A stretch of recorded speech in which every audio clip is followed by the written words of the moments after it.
छोट छुआ नारी आउ काच ए समस्ते प्रायतः गोटे प्रकारर सेथिपाई समस्तଙ୍କ ଯତ୍ନ बड़ दायित्व सह नेबाकू पड़े। जार हृदय बड़ होइथाए ताकू दुख भी बड़ मिली थाए। बहुत कष्ट देई थाए से जंत्रणा जहा बिना दोषरे मिली थाए।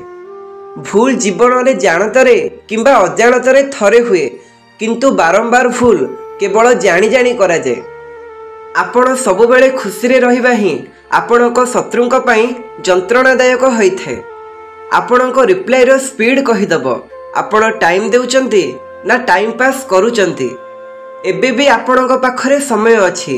आपण निजको सुना मूल्यर करंतु नहेले सही रही समय को मूल्यहीन करि दियंतु।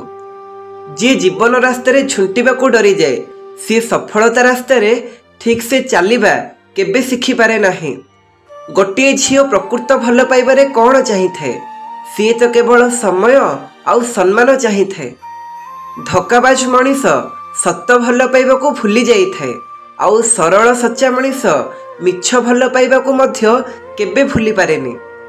किछि लोक हृदय आउ जीवन एमिति चली जाते कि आउ सी घृणार भी योग्य होइकी रुहंतिनी। प्रायतः लोक माने महान हेबा चक्कर रे मनीष हेबा भूली जाती। जितिबा परे तो समस्ते भल पाई थांती हेले जी हारिबा परे भी भल पाइबा कमे न थाए सी प्रकृत रे आम निजर होई थाए। सबु हृदय रे किछि रहस्य थाए। कथा कहिबार भी गोटे शैली थाए।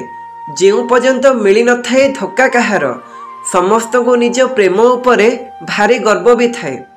लुह अदा आखि आउ चुप थिबा ओठ बेले बेले बहुत किछि कहि देई थाए जहा आमे चाहिथिले भी कहि पारि नथान्ते हेले ताकू समस्ते मध्य बुझी पारंती नाही।